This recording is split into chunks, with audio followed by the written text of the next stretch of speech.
11월 9일 월요일 윈TV 뉴스 업데이트입니다.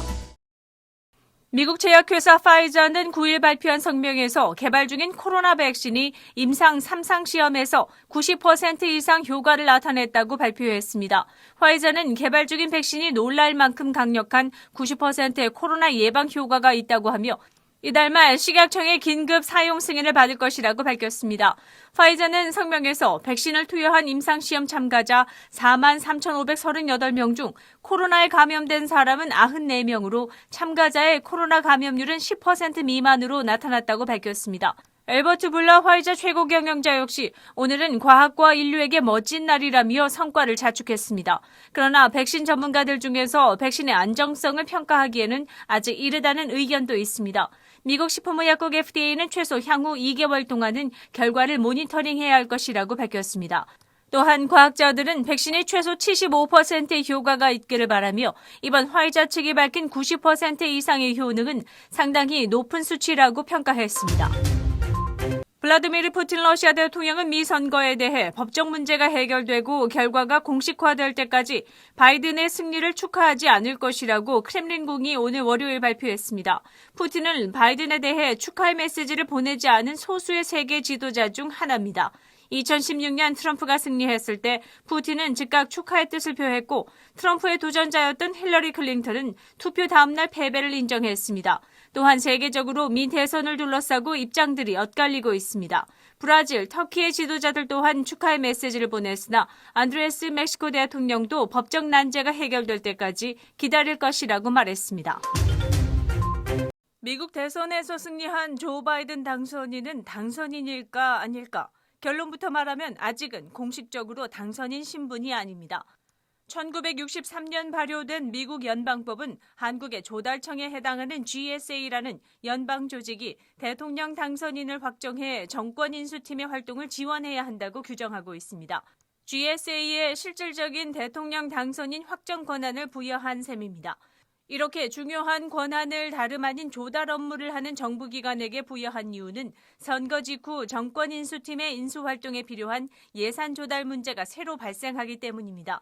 하지만 8일 폴리티코에 따르면 GSA는 아직 바이든 후보에게 당선인으로 확정하지 않은 것으로 나타났습니다. 이 때문에 바이든 측 정권 인수팀은 정권 인수를 위한 연방정부와의 접촉도 못하는 것은 물론 예산도 지원받지 못하고 있는 것으로 확인됐습니다. GSA가 아직 바이든 후보를 대통령 당선인으로 확정하지 않고 있는 것은 트럼프 대통령의 불복 선언 때문으로 보입니다. 미국에선 통상 대선 결과를 놓고 분쟁이 벌어지면 당선인 확정은 유예해왔습니다. 이렇게 되면 대통령 선거인단의 공식적인 대통령 선출 절차 이후에 당선인 호칭이 부여됩니다.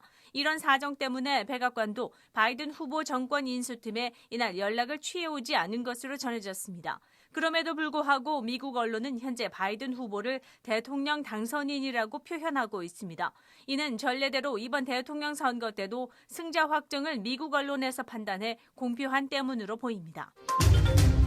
9일 오전 트럼프 대통령은 마크 에스퍼 국방장관을 해임하고 크리스토퍼 밀러 국립 대테러센터장을 국방부 장관 대행으로 지명할 것이라고 밝혔습니다. 트럼프 대통령은 트위터에서 앞으로 크리스가 훌륭한 일을 할 것이다. 마크 에스퍼는 해고됐으며 나는 그의 봉사에 감사한다고 말했습니다. 에스퍼 장관의 해임은 선거 이후 트럼프 대통령의 첫 인사 조치입니다. 에스퍼 장관은 트럼프 대통령과 갈등을 빚어왔다고 알려진 바 있습니다. 최근 의회와 협력해 군 기지에서 남부연합의 이름을 빼고자 했으나 트럼프는 이에 반대해왔습니다. 또한 두 사람은 지난 여름 전국 시위에 대응하기 위해 현역 군대 동원 문제로 갈등을 겪어왔습니다. 에스퍼는 2018년 말 역할을 사임한 짐 매티스 국방장관의 후임으로 2019년 7월부터 국방장관을 지내왔습니다. 제2차 경기부양 체크 소식을 기다리는 사람들이 많은 가운데 아직 시원한 협상 타결 소식은 나오지 않고 있습니다. 트럼프 대통령은 선거 후 본인이 당선 시에 경기부양책이 실시될 것이라고 공언했었습니다. 그리고 낸시 펠로시 하원의장은 2차 구제안이 통과되길 바란다고 언급했습니다. 지난 3월 1조 8천억 달러 규모의 구제안이 사실상 만장일치로 통과됐으나 펠로시 의장이 밀어붙인 더 큰 2차 타결안은 공화당의 반대에 부딪혔습니다. 스티븐 무누신 재무장관은 이제 혼선에서 벗어나 펠로시 의장이 미치 매코넬 상원 원내대표와 타협을 하도록 주문했습니다. 제롬 파월 연방준비제도 이사회 의장도 지난주 최소한의 재정 지원만 더 받을 수 있다면 경제가 더 강한 회복세를 보일 것이라며 새로운 구제금융 필요성에 대해 시사했습니다. 또한 바이든 해리스 인수 웹사이트에서도 경제 회복이 우선순위 중 하나로 올라와 있습니다. 하지만 윤곽이 드러난 경기 회복 계획이나 2차 경기 부양 체크에 대한 직접적인 언급은 없습니다. 일리노이, 인디애나주를 포함한 19개 주의 대장균 오염 가능성으로 인해 타니무라엔 엔틀사는 로메인 상추의 리콜을 발표했습니다. 캘리포니아주에 본사를 둔 생산업체는 타니무라엔 엔틀 브랜드 이름으로 판매된 로메인 상추 패키지를 회수하고 있습니다. 이 오염된 로메인 상추는 포장 날짜가 10월 15일에서 16일이라고 적혀 있으며 미시간주 컴스터기에 있는 월마트 매장에서 처음 발견됐습니다.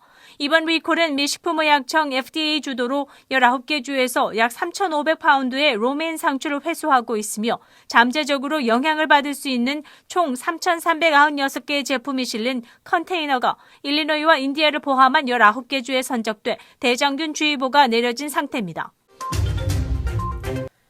지난 7일 윈티비 주최의 버추얼 토크 콘서트 2020 우리는 만나야 한다가 윈티비 스튜디오에서 열렸습니다.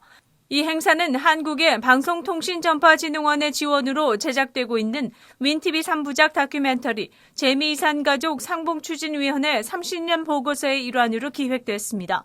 원래는 6.25 전쟁 발발 70주년을 기념하기 위해 6월 중 무대에서 공연할 계획이었으나 코로나19 사태로 인해 비대면 온라인 행사로 바뀌면서 행사도 축소되고 날짜도 11월 7일로 연기된 것입니다.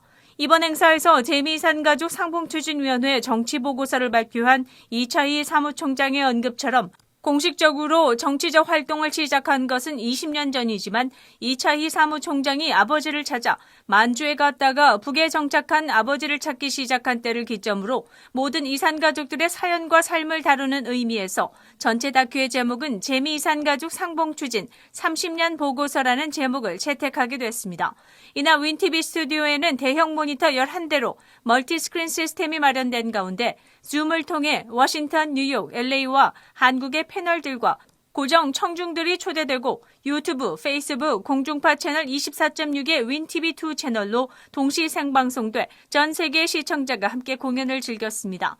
윈티비의 정혜경 아나운서의 사회로 시작된 공연 첫 순서로는 시카고 출신 한국연예계와 대학에서 다양한 활동 중인 김종걸 다큐 음악감독의 연주와 인터뷰가 있었고 뉴욕에 본부를 둔 코리안 아메리칸 스토리.org 이형직 대표의 사회로 이산가족 문제의 정치적 해결을 위해 애쓴 2세 4명, 제이슨한, 김한나, 폴리, 백지은의 패널 디스커션이 있었습니다.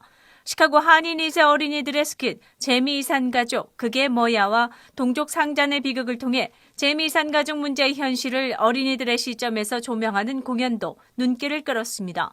음악 공연도 기획 의도에 맞춰 한인 2세, 3세 연주자들의 순서로 진행됐습니다. 글로벌 풍물로 한인 사회에 널리 알려진 김병석 씨의 딸 김이나 양의 가야금 산조, 시카고 심포니림과 협연하고 올해 줄리어드 음악학교에 조기 입학한 시카고의 피아노 영재 양예린의 미량아리랑 연주, 어린 연주자들의 이산가족에 대한 인터뷰가 시청자들의 마음에 감동을 전했습니다. 행사의 하이라이트는 이차희 사무총장이 직접 무대에 올라 지난 20여 년의 재미이산가족 상봉추진의 정치활동 브리핑과 소회하는 순서였습니다. 시카고 한인 2세들로 구성돼 전 세계 한국 음악을 알리는 리트럴 코리아 단원들 27명이 각각 녹음에 편집한 버추얼 합창 고향의 봄과 우리의 소원으로 대단원의 막을 내린 공연을 보고 이차희 사무총장은 시카고 한인 사회에 감사와 감동을 전했습니다. 마음이 따뜻해지죠. 그동안 저희들이 굉장히 외로웠습니다. 애들한테도 미국 땅에 와서 애들한테도 얘기 못하고 미국 정부에도 우리 이 이야기를 알리지를 못했습니다. 미국 정부에 우리가 가족들이 이북에 있다는 걸 한동안 90년대, 2000년대까지 와서도 알리지를 않았습니다. 이산가족이 저희들에게 한이 맺히는 일입니다. 제가 울면 안 되는데 이렇게 염치 없이 자꾸 웁니다. 비디오 화면을 통한 비대면 공연이라 낯설기도 했지만 워싱턴, 뉴욕, LA는 물론 한국 등에서도 공간을 초월해 어디든 연결할 수 있다는 장점이 있어 앞으로 이러한 온라인 공연이 코로나19가 끝나더라도 보편적인 행사나 공연 문화로 자리 잡을 것으로 예상됩니다. 윈티비도 이번 경험을 토대로 온라인 공연의 기술적인 보강을 마친 만큼 더욱 많은 온라인 공연과 행사를 제작해 시대에 앞서갈 계획입니다. 재미이산 가족 상봉 추진 30년 보고서 3부작 다큐는 오는 11월 27일과 28일, 29일 4일간 채널 24.5를 통해 매일 저녁 9시 30분에 본방, 다음 날 오후 12시 30분에 재방할 예정입니다. 여러분의 많은 시청 바랍니다.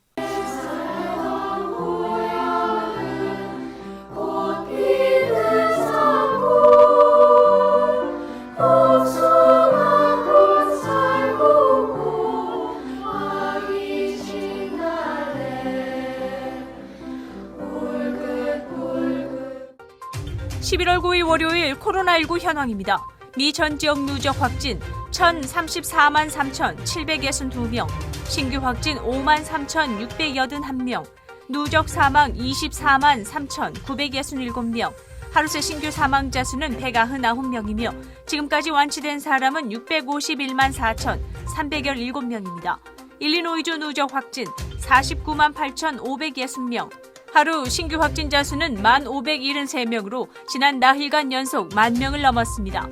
누적 사망자 수는 1,210명이며 하루 새 신규 사망자 수는 14명을 가리켰습니다.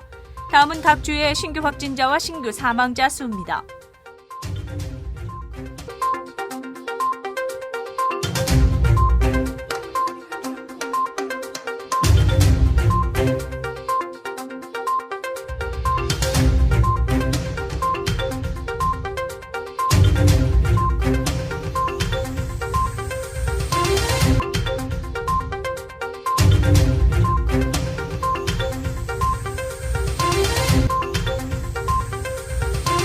주별 코로나19 현황과 쿡카운티 주요 한인 거주지 확진자 안내는 시카고토털닷컴을 통해 다시 볼 수 있습니다.